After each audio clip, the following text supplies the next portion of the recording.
Welcome to Life Source Church. Subscribe to our podcast on iTunes or SoundCloud.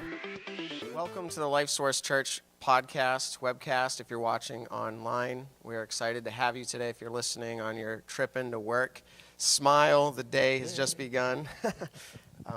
And if you're listening to us at home or in the evening, we hope your day's been going well. This is Monday. We're going to talk about the sermon yesterday, and we're still in the sermon series, Money Works, and it was part number 4. For those who are watching, if you would like to, just look us up. If you're already watching us on YouTube, just look probably next to your screen there and look for part 4 and watch it if you have not yet, or if you'd like to review it again.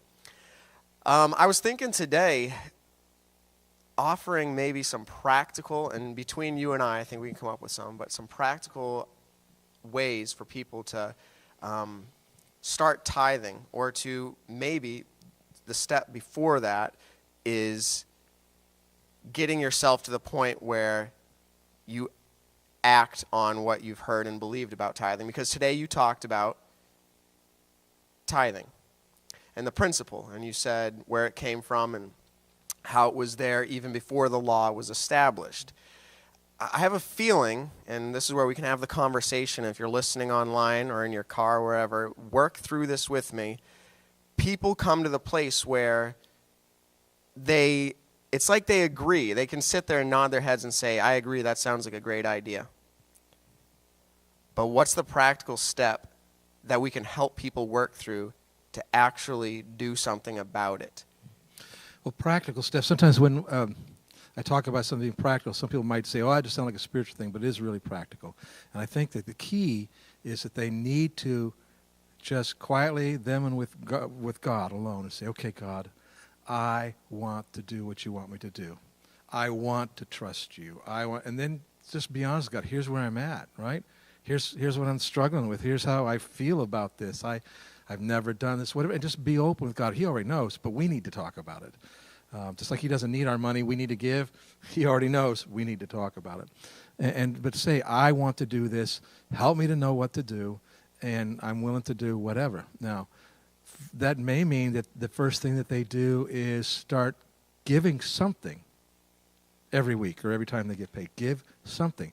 They start doing that. But keep talking to God. God, I want to do what you want me to do. And then maybe they say, okay, well, let's fix a percentage here, right? Whether it's a low percentage or whatever. Do that. Start doing that. But you keep saying to God, God, I want to be doing this the way you want me to do it. I want to keep living it out, keep growing in it. And God's going to work in their lives. And I think what they'll discover sooner rather than later is when they make that decision that all of a sudden, hey, wait a minute, if I can trust him for this, I can probably trust him for the whole thing there. And so I think the practical step is getting with God and saying, God, I want to get this right, and I'm willing to do whatever. So that's step number 1. Step number 2, you said give something. Now, part of me feels like this misses the heart issue, but the other part of me feels like this is really practical. Maybe you can speak on it. This is Monday, and you're either just starting your day, or you're in the middle of it, you're going to go on lunch, or you're on your way home, or you've made it home. And I can speak from experience, everything now is not done with cash, so it's easy to spend money. You sit down and you have either your Chromecast, your Amazon Fire Stick, your iTunes TV, or whatever, and you want to watch a movie, or whether you go to Redbox even. You can swipe your card, and it's only a couple dollars. If you're just starting your day and you're going to go get your coffee, maybe you need your coffee. We won't start with that one. But throughout the day, maybe there's something else. Maybe you're going to get a lunch. And normally you would buy whatever, and maybe it ends up being $12. I'm trying to work real practical here, and you decide, you know what, I'll have a cup of water with my meal instead of buying the soda. Now, I'm not just talking about in the sense of trying to save money, like here's how to get more money into your life. That will happen, but I'm saying maybe make these choices up front and take that, what you would have spent, and actually set it aside to give, maybe as a starting point.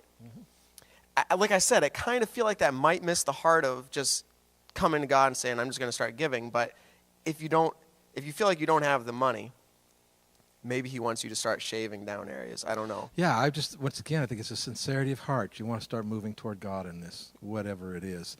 And really what you're doing is you're opening up the idea. What you're saying is next thing we really might want to do is start thinking about a budget. And that might be huge to somebody, and they got to learn a lot of stuff to do a budget. But what you're actually talking about is, what can I do?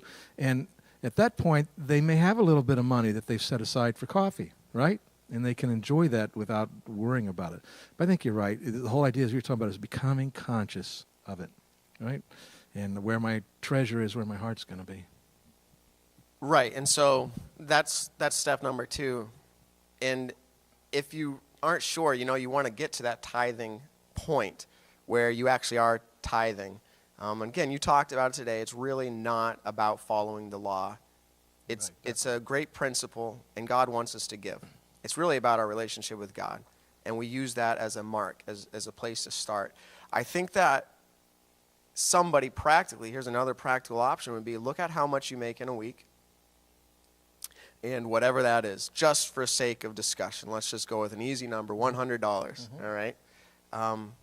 So $10 would be what a tithe would be. For somebody who's making $100, again, this is all just, for sake of discussion. Obviously, they have other issues probably if they're only making $100. But they got to get $10. Can they, in that week's time, like I was mentioning a minute ago, come up with, okay, if I don't have the soda with this meal today, that's $2. And if I don't, come up with another thing. And they can figure out, here's the $10. I kind of feel like that's a little reverse. Well, that's what I was just going to say. I think that's reverse. Better to do that than nothing, right? Way better to do that than nothing. But it is reverse. I think what we want to do is say, okay, here's 100, this 10 I'm giving to God, and now I want to start looking, how do I make this work? How do I make what I have work? Okay, so I won't buy the soda with my lunch, or I won't, right? That would make sense. But once again, God is so gracious, works in our lives. I think the key is keep moving toward God. Don't excuse yourself. Don't excuse yourself by saying, oh, well, I'll do this. No. But God, I want to do this. And then go for whatever it is. And in our discussion here, I think we're realizing it. But even from the way I brought it up, it's the way that people tend to think about giving, is how to save in other areas so that they can give. Right. And so in my discussion, we're using that, and I think it hits with people, oh, yeah, I could do that, I could do this. But I think that helps them actually be able to flip it, to say that I can give to God first because I know that I'm able to live. I'm able to live, and I'm able to make these decisions that will prove God's faithfulness. Yes, and where that's going to get them, that final decision is where all of a sudden they realize, you know what, if I give this to God, I can't see how I'm going to live.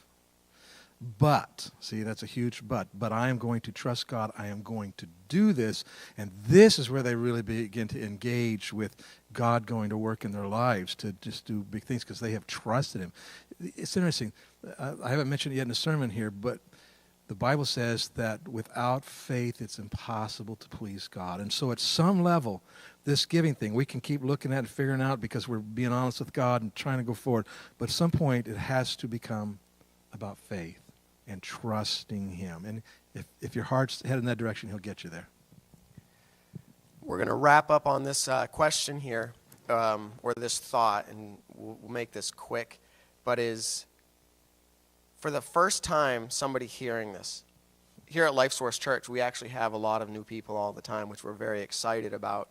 But this is not a teaching that you grow up in public school hearing or in college hearing. In fact, people do hear about it, but it tends to be more the sense of a charity. We like to give to charities.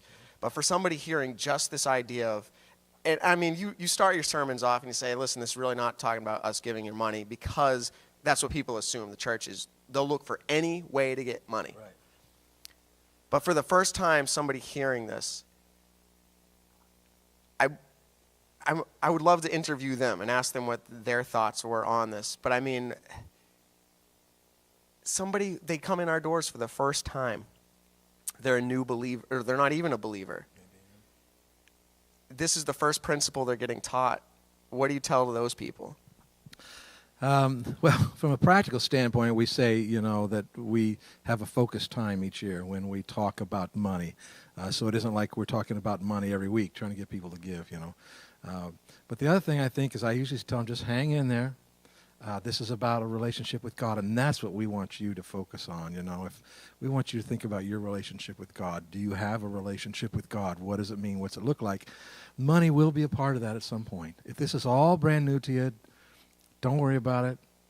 Get what you can get from it, and let's keep moving toward God. All right, we're going to wrap up today's podcast on Monday. We will look forward to talking again about the sermon on Tuesday, tomorrow, and we look forward to that.